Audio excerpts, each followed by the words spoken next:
WWE's TLC pay-per-view has just gone off the air, so I'm here to give you my thoughts on what's happened. First match, Dolph Ziggler defends his United States Championship against Zack Ryder. Zack Ryder's asked and he's asked for this last shot at the belt. Come on, give me this shot. They've given him the shot and he's won the title in a good match. It wasn't a great match, I'm not going to go too far, but it was better than average. It was a good, solid match, as Ziggler always puts on.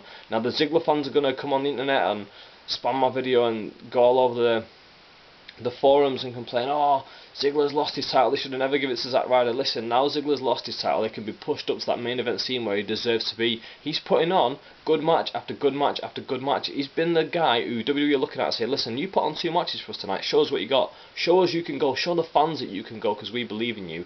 And he's done it, and now I believe they're going to push him up into that main event scene. I don't think he's ready for a world title, but I think he's ready for that big money slot of working in the higher card matches, whereas this one, he worked the bottom match because it was against Zack Ryder. Ryder now, he's got a massive internet following, he's got the title belt. Can he add prestige to it? I believe he can, because his gimmick is that he's a bit of a mark, so he'll be like bigging up the importance of the title, and I think this is going to go well into the future. Now we've got Air Boom. I don't know if this match was announced beforehand because I had no clue it was going to happen, but Air Boom came out and they defended the tag team titles against Epico and Primo. Another thing was I was surprised to see Epico and Primo on pay-per-view. Wasn't surprised to see Air Boom go over. Okay match, nothing to complain about and no highlights to complain about. This is the first time that I've seen Evan Bourne back since his suspension. Was it his first match back? I can't really remember. Did they mention it? I don't know. What I want to see happening going into the future, I want to see this team looking dominant. Continue going on, putting on good matches, keeping the belts for a while. Next up we had Randy Orton versus Wade Barrett in a tables match. Now this is a good match. The psychology of it was worked well. They had the tables involved trying to put each other through tables, but then right at the end Wade Barrett has got Randy Orton laid out on a table and Barrett jumps off the second rope, and as he does, Randy Orton gets up and RKO's Wade Barrett. Now at first I hated everyone going fantastic over the RKO and all the spot ones they were doing where Evan Bourne did his 450 or whatever it's called, and Randy Orton RKO'd him. And when Christian leapfrogged, or was it CM Punk leapfrogged over the top rope and Randy Orton RKO'd him, I thought, oh, that's just, I see where they're going with it. It's a nice little thing, but it's a bit predictable. But now I'm starting to see that it is really good. The way that they are continuing to do more imaginative things with him hitting the RKO. It's fantastic. It's making his character look clever, that he's thinking about it like he's playing possum on the table. I like it. Upset that Wade Barrett has lost? Not so much. I'm a big Wade Barrett fan. Well, obviously he's English, so I've got to be behind him. But in terms of this match, it was good. Randy Orton got the win. He outsmarted him. No problem there. Maybe Barrett will eliminate Orton out of the Rumble and they'll build up something towards WrestleMania, who knows. And Barrett can get a big win then, maybe. Next up, Beth beat Kelly Kelly in a Divas match. So I've got to say about that, really. Although I've got to say it was better than most Divas matches. Again, back and forth. Like she had her up for the Glam Slam. She rolled her up. Beth rolled her back up. Lots of back and forth action. That was quite nice, actually. So yeah, I've got a little bit to say about the Divas match. Then we had a sledgehammer on the top of a ladder. Triple H versus Kevin Nash. Now, during the match, I thought of something. I don't know why I've only just realised this, but I've only just realised that Triple H's gimmick at the moment is that he's not Hulk Hogan. Now, let me explain this. Hulk Hogan, he has this reputation for wherever he goes, he brings all of his mates with him. Brutus Beefcake, Nasty Boys and all that. Now, Triple H, the entire point in this gimmick is that, all this feud, is that Kevin Nash came back and he wasn't good for business, so he didn't hire Kevin Nash back. And I was getting behind Triple H, like, yeah, you don't hire him back, yeah, go Triple H. Now it's about 3 months later and Kevin Nash is still here and he's working pay-per-view matches, so he's tricked me into believing that he's not hiring him back when in fact he's back, he's working for the company. So he is Hulk Hogan, he is hiring his mates. Oh, beautiful spot at the end where Triple H goes through the pedigree and Kevin Nash botches it. I'm not a big guy to say about the botches, but this is one that I don't really talk about them because to me they don't really matter that much, but this one was beautiful. Triple H was just stood him. Kevin Nash thought, fuck, I'm not waiting for you, I'm just going to go, and just jumped up and landed on his face, and I was just like, lol, laugh out loud at you, Kevin Nash, because that just was hilarious. It's comical. What are you doing, Nash? Triple H got the sledgehammer down, hit him in the face a few times, like once, maybe hit him in the knee, got the pin. Where I want to see this going, I want to see Triple H wrestle someone at Mania, not The Undertaker, and now not Kevin Nash. Let's see Kevin Nash fuck off for a while. Mouthpiece, backstage figure, can talk on the mic. He does work a different, interesting promo style, because he's not one of these generic cookie cutter guys. I don't really like him that much, but he's different, which I welcome. Next up, we got Sheamus versus Jack Swagger, and these two guys just bumped into each other in the back. So we had a match, and Sheamus, surprise surprise, beat Jack Swagger. Nothing much to say about this match, apart from these two guys should have been built towards, I thought they would have been built up to like the pinnacle of the company in about 10 years time, but Sheamus is heading that way. Jack Swagger, I'll be surprised if he's still working in the WWE in 10 years time. We also had a segment earlier on now, only for the night. I thought WWE were pushing it a little bit further than they usually do. For example, we had Hornswoggle in the back talking with Teddy Long, and Hornswoggle mentioned, listen, Teddy Long goes, oh, I got a present for you, little guy, and he's like young man. He's like, young man, I've got a beard. Look at me, I'm dressed ridiculously. Wait, who are you supposed to be anyway? Santa wasn't black. He brought race into it, not in a racist way, but that's never said on WWE TV. It's like, oh, you're black, you can't be Santa. That is sort of racial discrimination.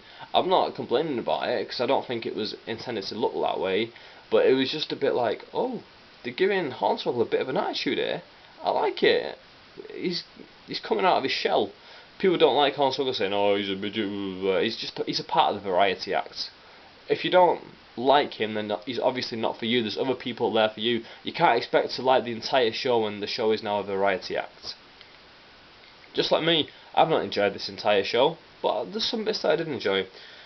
Speaking of bits I did enjoy, it's coming up next. Big Show beat Mark Henry for the World Heavyweight Championship. It was in a chairs match. Big Show at the start of the match chucked a lot of chairs in the ring. Mark Henry picked one up.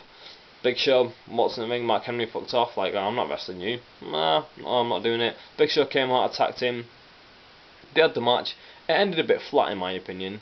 And when Big Show pinned him, I thought, really, is that what they've actually done? Have they actually booked Mark Henry to be so dominant and then just lose it to a guy who's already established like Big Show? I was like, don't know if I agree with this. I don't think I like what's going on. And the fans were chanting, Daniel Bryan, Daniel Bryan, Daniel Bryan, and I was like, fuck off, start chanting Daniel Bryan. He's not going to come out. There's been loads of these times, and he's not. Dun dun dun dun, and I was like, what?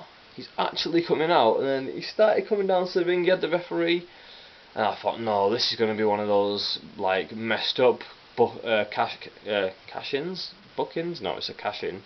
Money in the Bank cash-in, where he goes to cash it in, and the guy beats him, or the guy like gets up but he pinned him. Didn't even do a move on him, just covered him. 1, 2, 3. Daniel Bryan's a new world champion, and I loved it. And I'd shout, but if I shouted as much as I want to shout for Daniel Bryan, I will wake the neighbours up 5 houses that way and 5 houses that way, and it's very late in the morning here in England, so I won't shout. But I'm very happy with it. It didn't happen in a fantastic way, I'm going to say that.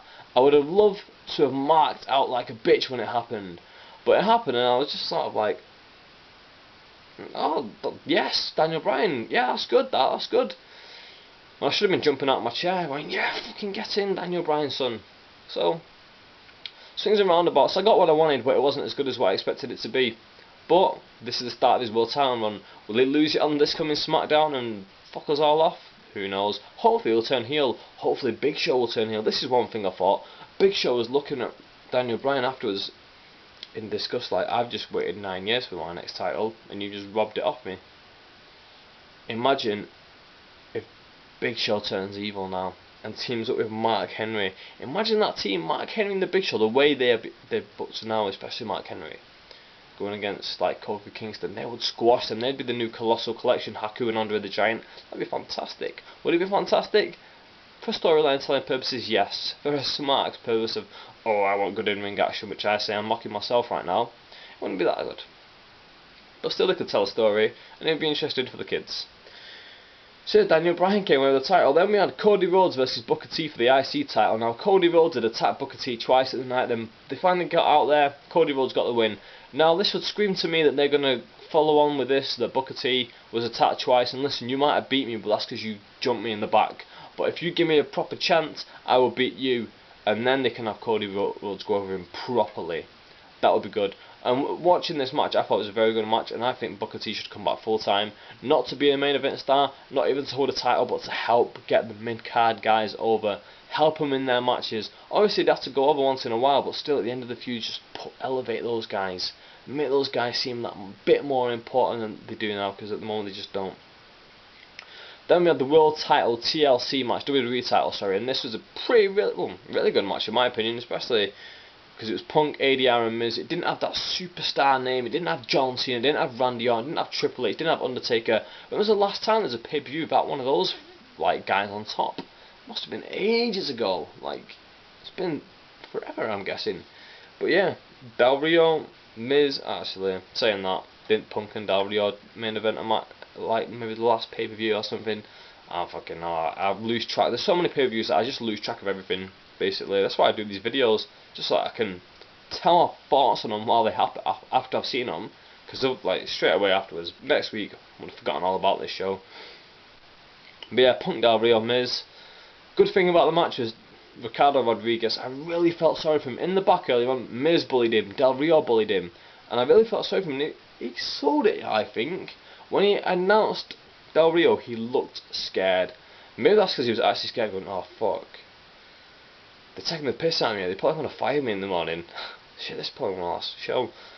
But, or maybe he was just weary about what was coming up later on, because he was on the top of the ladder towards the end of the match, and Punk and Miz flipped him off it, and he went through the table on the outside. Great bump for a guy who has never worked an in-ring match in the WWE. Well, actually saying that he has, but he's not a wrestler, is he? He's trained as a wrestler, but for a guy who's shown as a commentator, for the fans watching who don't know about that, who don't know that he's trained, which is a lot of the casual audience, are like, wow, that announce guy just went through the table, like, holy shit, and it got a holy shit chant, and it was good. And in the end, Punk ended up retaining his title, but that wasn't before Ricardo Rodriguez handcuffed him to the ladder, and then after he broke the ladder and got out of it, Miz handcuffed him to the ring ropes. Now, I was thinking, well done CM Punk.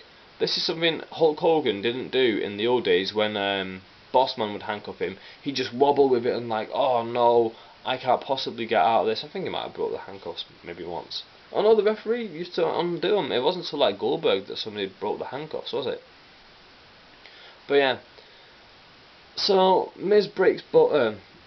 Punk breaks both things, and now looking back, I'm thinking if John Cena did that, there would be outrage. If John Cena broke the ladder, or if John Cena loosened the turnbuckle thing all by himself like Punk did tonight, there would be outrage in the IWC. There'd be outrage all over the forums. YouTube would be full of videos saying, John Cena, you are an arsehole, you are Super Cena, you have been too overbooked to look too strong for my opinion. But now it's Punk. I was going like, oh my god, did you see what Punk did? He broke the ladder. He broke the ring ropes. Oh my god, CM Punk, you're amazing. Everyone's going to be buzzing over it. Now, don't get me wrong, it was quite good. But I'm just saying, just pointing out, just to add, is it playing devil's advocate? Is that the American term for it? Just to add a bit of balance to it. If Cena was doing that, people would be outraged. But yeah, I enjoyed it. Good match. Punk kept hold of his title. I would have liked to see Mark Henry, if anyone, keep hold of the title going further on. But it was Punk. Not got anything too bad to say about that. Imagine a WrestleMania now. Punk versus Daniel Bryan. Title unification. Imagine that just on its own right now. The current heavyweight world champions in the WWE are CM Punk and Daniel Bryan. For all the guys who've been watching ROH for about, how many years would it have to be now?